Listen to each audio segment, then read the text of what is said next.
Peace be with you and with your spirit. Welcome to an emergency episode of St. Anthony's Tongue. And it's an emergency episode because Pope Leo is talking about mystics. First and foremost, how fun is this? How fun is this that we're doing an emergency episode of St. Anthony's Tongue? I don't talk about politics. I don't really get into church drama. So if it's an emergency episode, it either means there's been a miracle or something's happening with the mystics. And that is what happened this week, because Pope Leo, in an interview, was asked if there was one book to define his spirituality, what would it be? And our very learned scholar, Augustinian Pope, did not say Confessions. He did not say City of God. He did not give any kind of large treatise. Rather, he said, the one book that defines his spirituality comes from a rather obscure 17th century mystic, Brother Lawrence, and the book is this, The Practice of the Presence of God. So let's talk about Brother Lawrence very quickly on this special breaking news edition of St. Anthony's Tongue. So a few things. First, I called Brother Lawrence an obscure mystic. Now, he might be obscure to the larger world, but if you're watching my podcast, he's probably not obscure to you. He is very beloved in Carmelite spirituality and overall Christian mysticism. And if you're a listener to my podcast, hopefully you've remembered or recalled me speaking about Brother Lawrence, because I have a few times. He was a main guide in my episode on practical mysticism and also a main guide in my episode on spiritual burnout. But he's a very fascinating individual. And I kind of want to first go through who he is and then go through what is the practice of the presence of God and why he's so important today, and also why I think he speaks to our Holy Father. Another caveat, I am knee-deep in Advent content right now. I am taking a break to record this while I was editing a very long episode on incarnational mysticism, on why God chose a body, and that's for YouTube, and then also editing another video on nativity poetry, mystical poetry by the saints that involve Advent, and that is for Patreon. So a lot going on. So I do want to do a future episode that goes even more deeply into the actual text of the practice of the presence of God. But this video, I also have a meeting in 30 minutes. So this video will be very off the cuff, just introducing you to this great saint, this great mystic, and why I think it appeals to the Holy Father. So first, who is this? Who is this gentleman? He was born Nicholas Herman in 1614 in Lorraine, France, and he grew up very poor. And he joined the French army, not because he had any interest in the military, but because he had nothing else to do. There were no other options for him. He was not educated. He had no skills, so he joined the military. However, he had this epiphany moment, this memento mori moment, if you want to call it that. It was during the winter when he was traveling with the army. And he sees a barren tree, and suddenly everything clicked for him. He then knew that after death comes a resurrection, but we first must go through that death, a very memento mori moment. But that became the seed of his whole spirituality. And one thing I really like about this, and you might be picking up on this thread as well, is that this was before he was a Carmelite. But what he just experienced here is what Teresa of Avila would call passive contemplation. It's when we see something or when we're doing something and we're all of a sudden filled with a knowing, filled with the presence of God. So it's a very beautiful kind of precursor to a spirituality. But after that moment, he would be wounded in battle, and now he would have a permanent limp. So now he couldn't serve in the military anymore. And again, uneducated, but he did have that spiritual moment. So he joined the Discalced Carmelites in Paris. However, again, no education, no skills. He was wounded. So they stuck him in the kitchen, even saying they stuck him in the kitchen because he was book smart.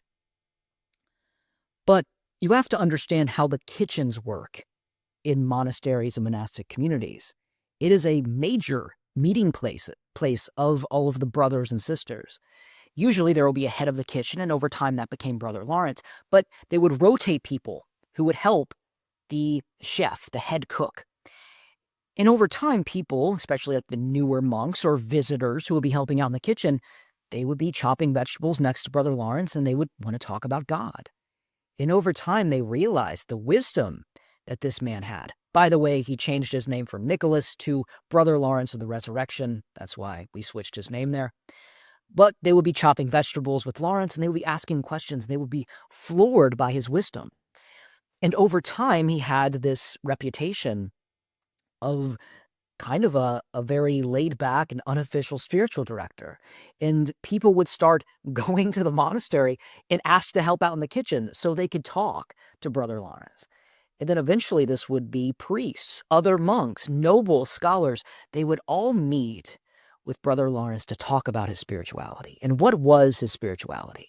It wasn't anything deep. It was something very simple. It was what he called the practice of the presence of God. Let's talk about it. So really, it is what it says. And one thing I love about the book is the practice of the presence of God is, let's see, it is 49 pages. This edition, by the way, is from Cor Jesu Press, a great local and family-run publisher for Catholic classics. But 49 pages. And then the rest are letters that he wrote, which are also very profound. But it's very simple, and it is what it seems like. It's simply turning your mind back towards God during the day. This sounds very simple, but let's look at kind of the two pillars of it. There's the practical and the mystical. And of course, hopefully you know that those two intertwine. But let's say he's chopping potatoes. He's peeling potatoes. And he's becoming aware of the presence of God. Now that's really twofold, because first, the point of mysticism is to reflect the love of God to the world. And in that moment, when he's preparing meals, he's feeding his brothers. He's feeding his guests. Now, what did Christ do? He fed people. He fed his disciples. He fed his friends. He fed guests at the feeding of the loaves and fishes. So in these moments, his acts of charity, even though it's his duty, do mirror Christ. But the other thing is, God is there with him. He is there with us when we chop the vegetables, when he's with us with the smell of onions and the clattering of pans. He's right there. We just have to become aware of it. And that is very Carmelite, right? Like I said earlier, there's the passive and active contemplation. Active contemplation, that's things like Lectio Divina. That's things like meditating upon our mysteries of the rosary. It's all of that. But passive meditation is when contemplation rather, is when we've kind of built those pathways, when we've established that relationship. And then all of a sudden, when we're doing the dishes, when we're peeling those potatoes, we just turn our presence back to him. Or sometimes he comes to us and we just feel it. We feel him with us. So there's no method. It's really just little glances of the heart. He would often say that we must serve God in a holy freedom. And I think this is beautiful. And that's one thing, and I'm kind of getting ahead of myself, but this practice of the presence of God is kind of an anti-scrupulosity. And he talks about this in some of his letters. He would even say that some of our devotions as Catholics kind of lead to a scrupulosity and a performative holiness. And I see this as well. I see this in my own spirituality. I've talked about it before, and a lot of you have told me you've seen it too. But it's things like the rosary, right? Love the rosary. It's right here. Got another one in my pocket. I pray the rosary all the time, but it's very easy for it to become so routine that we forget the point, or we become scrupulous with it, right? I need to pray the right mysteries on the right day or it doesn't count. Or I lost my focus while praying. Now it doesn't count. It starts to become about counting, and we forget that the point isn't if it counted. The point is that we're entering into a deeper state of prayerfulness, that we're entering into the presence of God, that we are becoming aware of things, that we are becoming transformed, and then getting up and going out into the world. Our Lady was so full of grace that she magnified God to the world. You and I are called to do the same. So practices like remembering the presence of God throughout our day, it's kind of the anti-scrupulosity. It's the anti-performative holiness. It's something very simple. And again, that doesn't mean that Brother Lawrence was anti-devotionals. He was a Carmelite monk. Most of the time, orders have specific devotions they do and personal devotions they do. He probably prayed the rosary. He probably had a devotion in France. It probably would have been to the Holy Face. That was big during that time. But it's more so being trained on the practice of the presence of God, simply moving our mind back to God. It reminds us of the point of these devotions. And he also admitted that he failed at this constantly.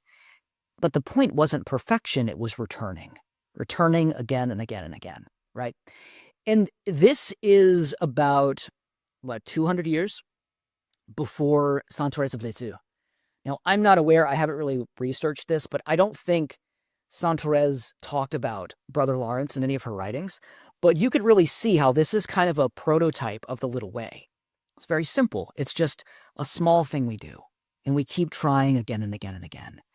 This is also a very profound and simple way of talking about the prayer of the simple gaze taught by St. Teresa of Avila. Granted, it has a certain stage in the interior castle, but Teresa of Avila said that one of the most beautiful and even advanced, I'm using a lot of air quotes around advanced, forms of prayer is simply gazing at God as he gazes back at us. Silent prayer, silent contemplation. If we get distracted, just turn back. And that is all the practice of the presence of God is. So this really sanctifies the ordinary when we just become aware of the magnificence of God in our lives. We forget this. And honestly, I see what he means about the devotions, because we have fallen into this trap of thinking we only can connect with God when we invoke him. When we invoke him, we have to do the devotion, we invoke God. Then we're going to get a grace. But we forget, especially in mystical theology, we learn about the God who is everywhere. The Psalms speak of how, where can I go to escape you? If I ascend into heaven, there you are. If I descend to the depths of Sheol, there you are too. The Song of Songs talks about how God is leaping over the mountains towards us. Or St. Augustine, God is closer to you than you are to yourself. So we forget this. We fall into this trap of thinking God is only going to interact with us if we invoke him. But the practice of the presence of God reminds us of the mystical beauty of our current reality. Similarly, we are all baptized as priests, prophets, and kings. We can talk about prophets and kings another time, but we are all baptized as priests. What does that mean? It means that we have a connection with God, where we are called to lift things up to him in thanksgiving, offering, and so on. Therefore, when we are peeling those potatoes, when we are eating the meal that we cooked or someone cooked for him, that act of thanksgiving is a liturgy. It's a prayer. And we see him all around us. So here, we're sanctifying the ordinary. Washing pots becomes contemplation.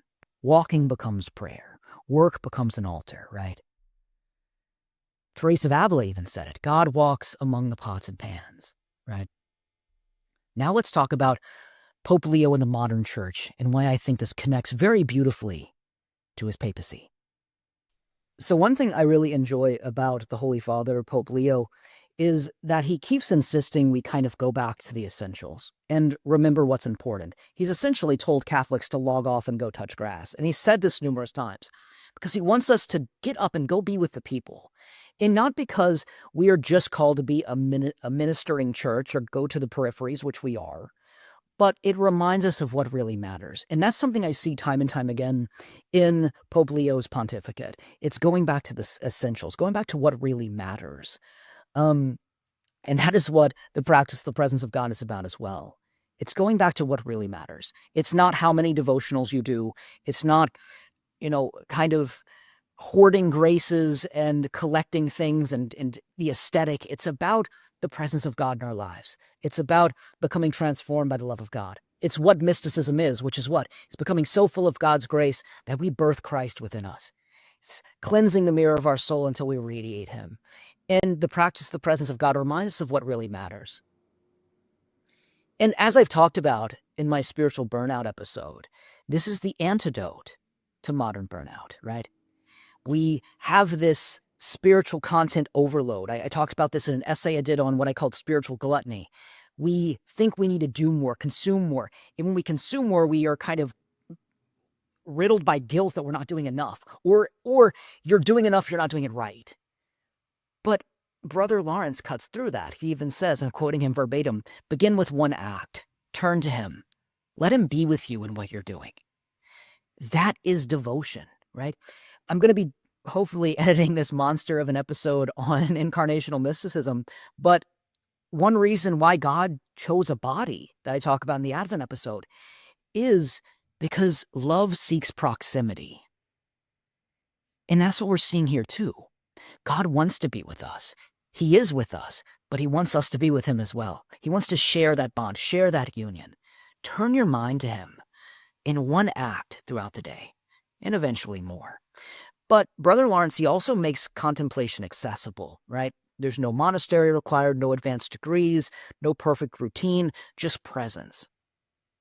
And I think that's also very fitting for what we're seeing so far in the pontificate. We've had all of these jubilees, of course, of influencers, of journalists, even of athletes, many others, and of course of religious orders, so on and so forth. And it's reminding us the importance of everyday holiness.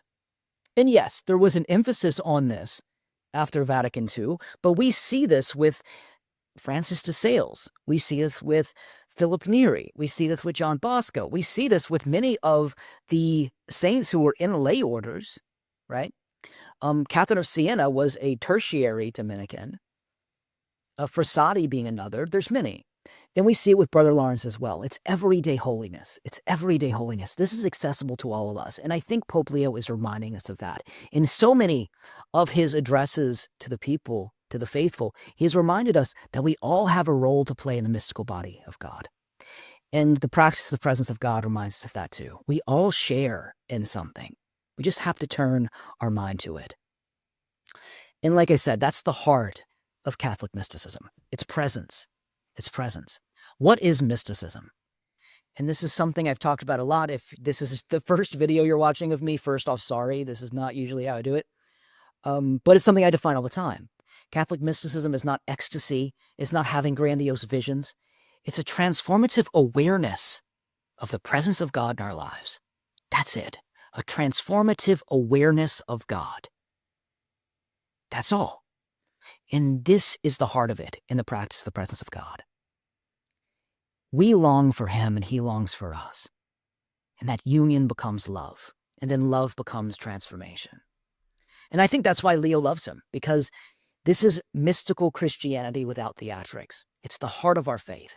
I often say that Catholicism is a mystical religion. It is all about transformation. It is all about theosis. Unfortunately, our Eastern Orthodox brethren talk about theosis more, but we believe in it as well. It's in the Catechism. The goal of our faith is to become transformed, little by little, but to become sanctified, little by little. And that's the point of our faith. And it doesn't take doing 1,000,000 rosaries a week, praying 17 consecrations every week. It's just reminding yourself of God's presence in your life, becoming aware of the presence of God. So, again, highly recommend this book. Right now, we are spiritually fragmented. We're overwhelmed. Catholics, we are overwhelmed with rules, with content, with devotionals, with programs, and people think that mysticism is for experts, for monks, for saints who float and have visions, but Brother Lawrence reminds us that we just have to begin. Begin now and begin where we stand. And even if that's in your cubicle, if that's your kitchen sink, if it's on your commute, if it's in your depression, if it's in your burnout, if it's in your Advent chaos, if it's in your grocery store line, this works because God is already there. So, like I said, I'll do a more substantial episode on this great, important work. Check this out. 50 pages. If you buy an edition that has letters, it's like 120 pages. Very short, very beautiful work. This one is from Corriere Press. Plugging them. I don't do ads. I don't do sponsorships, but plugging them because they're local. I like them. But let's end with a Brother Lawrence quote, right? Lift up your heart to him. Sometimes even at meals, sometimes when you're in company, the slightest remembrance will always be acceptable to him. Like I said, this is our faith. This is our faith stripped to bone and flame. Start small. Turn your heart, for he is already with you. God bless. And may Brother Lawrence pray for us.